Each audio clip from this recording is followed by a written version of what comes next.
Do it again.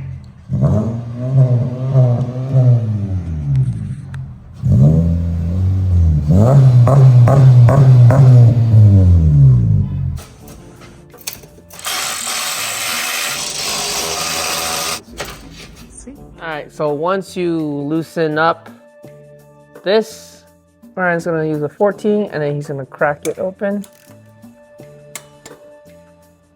Alright, so once you loosen up this, and for the downpipe to slide through here, you gotta take this off. This is the last plastic shoe you take off after you take off everything else. You can remove this, but we're not going to.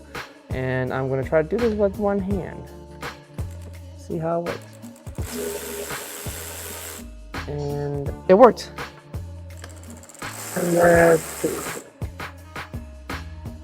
put that on the ground right quick. Cutting to taking all those plastic clips off. And it comes off. Just go ahead and set that aside on here. Then what we're gonna do is take that off. And then we're gonna take this off, loosen that, and we're gonna take the top two bolts out. And it's easier to access it from the bottom than the top. And then after that, we just got the top screws, the cable line, and the shield, and the downpipe's ready to come out. Oh boy, there you go. Watch out. Take those bolts out and then loosen up those. Never mind, Honda. Oh. See, there we go. Nice. Next step you want to do is take off the heat shield. There you go, like that. And then the same with the bottom one. So that top part comes off. Same with the bottom one. You just want to, let me change the camera view. Press this one. Press this button down. And push it out, like that. And you just have to unclip that. So here's a trick. If you can't get that out, take a socket, put it in here, and then can you pull it out gently? There you go. There you go. And it's out. Use the socket.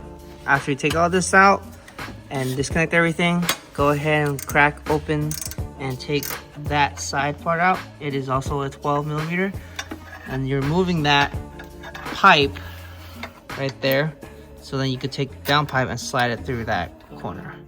Alright, and just pull it out. Yeah, gasket came out. Just be careful with it. So that's the top one, and the bottom gasket most likely will stay on here. So just go ahead and take it out anyway. And then when you put it back, make sure you put it, which one's top, which one's bottom.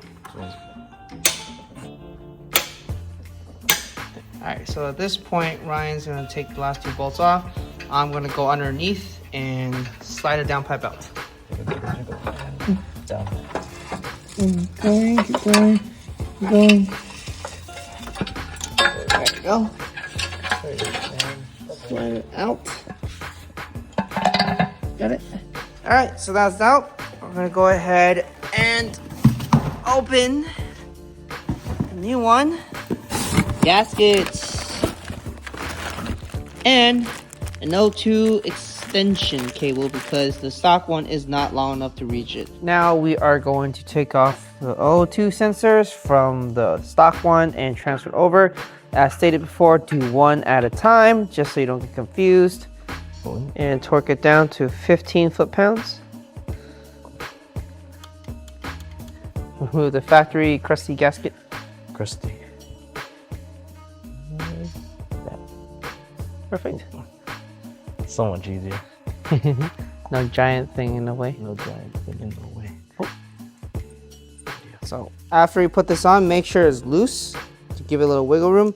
So you can mount that, put these two together, torque them down to factory spec, and then do this one. Everything down without using a torque wrench. Make sure it's... Alright, so now that that's all torqued, go ahead and put, you don't have to do this is optional, but we're gonna put it here anyway. And put that in there, and then the extension, which is including kit, plugs into the O2 sensor down there. Yep. And then it plugs back up to here. You should hear it click, which there is. Yep, that's it. And then make sure that's in. And we zip tied. That's it. This is all torqued. These are all torqued to factory spec. All plugged in. We're gonna zip tie this to here. And then we're gonna go down and tighten up all the brackets. Okay, now I'm in the bottom of the car. And we're gonna have to just put the studs in. So all you wanna do is tighten this as far in as you can. Then go ahead and use the 2-bolt method to tighten it all the way down. You don't have to tighten down too much. You just have to make sure that that meets this. And that's it. And once this is torqued down to factory spec, everything's tightened down to factory spec. Your cable and wire up there is all plugged in. All you have to do is put everything back together, put everything back, drop the car down, start the car, go out for a test drive, and your installation is finished.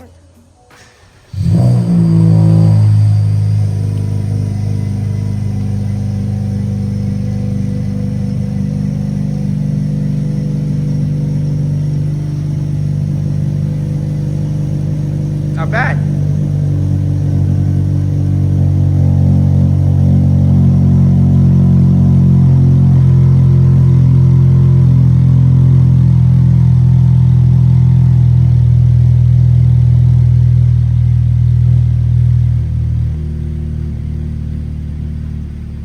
Cool. All right, now it's finally it. So that car was with our downpipe, but stock everything else except the customer has a spoon style rear muffler. That's how it sounds. Definitely throatier, definitely a little louder. So yeah, that's pretty much for this video. We will see you in the next one.